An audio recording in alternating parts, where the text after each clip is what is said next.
el poder silencioso del pensamiento. Las fuerzas más poderosas del universo son las fuerzas silenciosas, y de acuerdo con la intensidad de su poder, una fuerza se vuelve benéfica cuando se dirige correctamente y destructiva cuando se emplea mal. Esto es un conocimiento común con respecto a las fuerzas mecánicas, como el vapor, la electricidad, etc.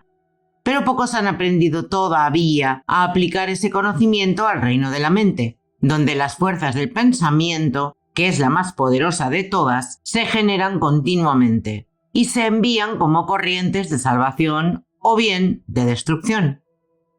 En esta etapa de su evolución, el hombre ha entrado en posesión de esas fuerzas, y toda la tendencia de su avance actual es su completa subyugación. Toda la sabiduría posible para el hombre en esta tierra material se encuentra solo en el completo dominio de sí mismo, y el mandamiento «amad a vuestros enemigos» se resuelve en una exhortación a entrar aquí y ahora en la posesión de esa sublime sabiduría, apoderándose, dominando y transmutando esas fuerzas mentales a las que el hombre está ahora servilmente sujeto, y por las cuales es llevado impotentemente como una paja en la corriente sobre las corrientes del egoísmo. El conocimiento del poder causal del pensamiento es la base de todas sus profecías, como es la base de toda sabiduría y poder reales. Los acontecimientos nacionales no son más que el funcionamiento de las fuerzas psíquicas de la nación. Las guerras, las pestes, las hambrunas son el encuentro y el choque de fuerzas mentales mal dirigidas, los puntos culminantes en los que la destrucción interviene como agente de la ley. Es una tontería atribuir la guerra a la influencia de un hombre o a un grupo de hombres. Es el horror supremo del egoísmo nacional. Son las fuerzas silenciosas y conquistadoras del pensamiento que las hacen que todas las cosas se manifiesten. El universo surgió del pensamiento. La materia, en su último análisis, es simplemente pensamiento objetivado. Todas las realizaciones de los hombres fueron primero forjadas en el pensamiento y luego objetivadas. El autor, el inventor, el arquitecto, primero construye su obra en el pensamiento y, habiéndola perfeccionado en todas sus partes como un todo completo y armonioso en el plano del pensamiento, comienza entonces a materializarla, a bajarla al plano material o de los sentidos. Cuando las fuerzas del pensamiento se dirigen en armonía con la ley dominante, son edificantes y conservadoras, pero cuando se subvierten, se vuelven desintegradoras y autodestructivas. Ajustar todos los pensamientos a una fe perfecta e inquebrantable en la omnipotencia y supremacía del bien es cooperar con ese bien y realizar dentro de ti la solución y destrucción de todo mal. Creed y viviréis. Donde hay miedo, preocupación, ansiedad, duda, problemas, disgusto o decepción, hay ignorancia y falta de fe. Todas estas condiciones mentales son el resultado directo del egoísmo y se basan en una creencia inherente en el poder y la supremacía del mal. Por lo tanto, constituyen un ateísmo práctico, y vivir en estas condiciones mentales negativas y destructoras del alma y someterse a ellas es el único ateísmo real. Temer o preocuparse es tan pecaminoso como maldecir. Pues ¿cómo puede uno temer o preocuparse si cree en la justicia eterna, en el bien omnipotente, en el amor sin límites? Temer, preocuparse, dudar, es negar. De tales estados mentales procede toda la debilidad y el fracaso, pues presentan la anulación y la desintegración de las fuerzas mentales positivas, que de otro modo se apresurarían hacia su objeto con poder y producirían sus propios resultados benéficos. Superar estas condiciones negativas es entrar en una vida de poder, es dejar de ser un esclavo y convertirse en un maestro. Y solo hay una manera de superarlas, y es mediante el crecimiento constante y persistente del conocimiento interno. Negar mentalmente el mal no es suficiente. Es necesario, mediante la práctica diaria, elevarse sobre él y comprenderlo. Afirmar mentalmente el bien es inadecuado. Es necesario, mediante un esfuerzo inquebrantable, entrar en él y comprenderlo. En la medida en que te domines a ti mismo, en la medida en que controles tus fuerzas mentales, en lugar de ser controlado por ellas, en esa misma medida dominarás los asuntos y las circunstancias externas. Muéstrame un hombre bajo cuyo toque todo se desmorona y que no puede retener el éxito incluso cuando se pone en sus manos. Y te mostraré un hombre que mora continuamente en esas condiciones mentales que son la negación misma del poder. Estar siempre revolcándose en las ciénagas de la duda, ser arrastrado continuamente a las arenas movedizas del miedo o ser arrastrado incesantemente por los vientos de la ansiedad es ser un esclavo. Y vivir la vida de un esclavo, aunque el éxito y la influencia estén siempre llamando a tu puerta buscando ser admitidos.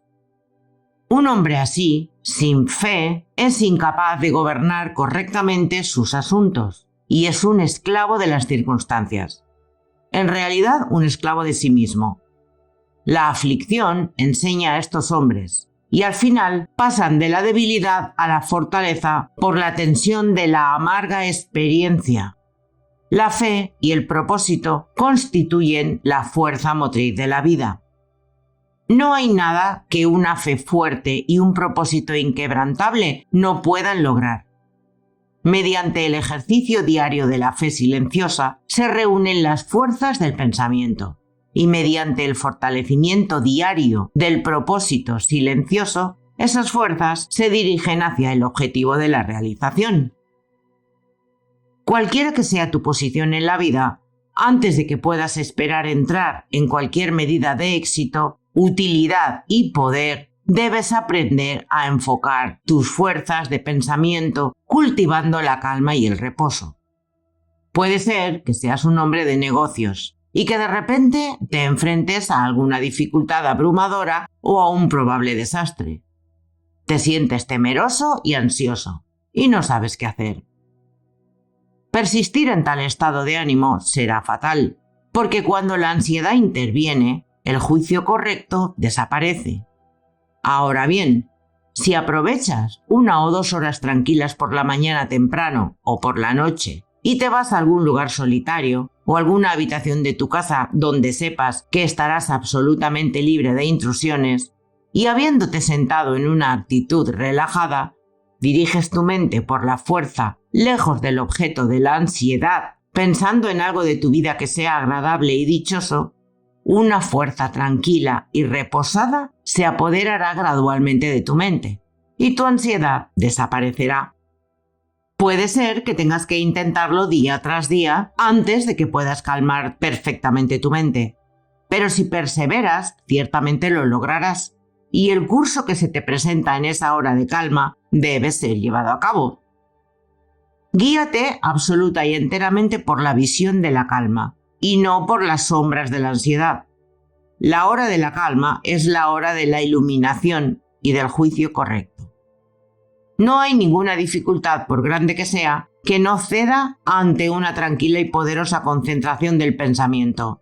Y no hay ningún objeto legítimo que no pueda actualizarse rápidamente mediante el uso y la dirección inteligente de las fuerzas del alma. Hasta que no hayáis profundizado y escudriñado en vuestra naturaleza interior y hayáis vencido a muchos de los enemigos que ahí acechan, no podréis tener una concepción aproximada del sutil poder del pensamiento, de su inseparable relación con las cosas exteriores y materiales, o de su mágica potencia, cuando está correctamente encauzada y dirigida para reajustar y transformar las condiciones de la vida.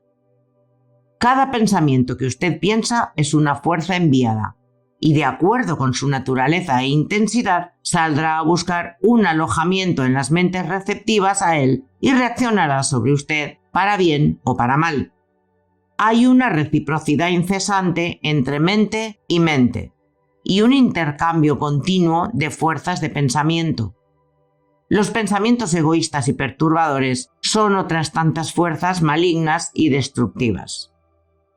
No hay absolutamente ningún otro camino hacia el verdadero poder y la paz duradera, sino mediante el autocontrol, el autogobierno y la autopurificación. Estar a merced de tu disposición es ser impotente, infeliz y de poca utilidad real en el mundo. Si quieres caminar con firmeza y seguridad y quieres alcanzar cualquier logro, debes aprender a elevarte por encima y controlar todas esas vibraciones perturbadoras y retardadoras. Hasta que no se logre hacer esto, no se puede esperar dirigir las fuerzas mentales hacia los problemas y actividades de la vida con una medida apreciable de éxito. Es un proceso de desviación de las fuerzas dispersas hacia un canal poderoso. A medida que consigas dominar tus impulsos y pensamientos, empezarás a sentir crecer en tu interior un nuevo y silencioso poder y un sentimiento asentado de fuerza que permanecerá contigo. Y junto con este nuevo poder y fuerza, se despertará en ti esa iluminación interior conocida como intuición, y ya no caminarás en la oscuridad y la especulación, sino en la luz y la certeza. Y en la medida en que usted cambie desde el interior, cambiará su perspectiva de la vida.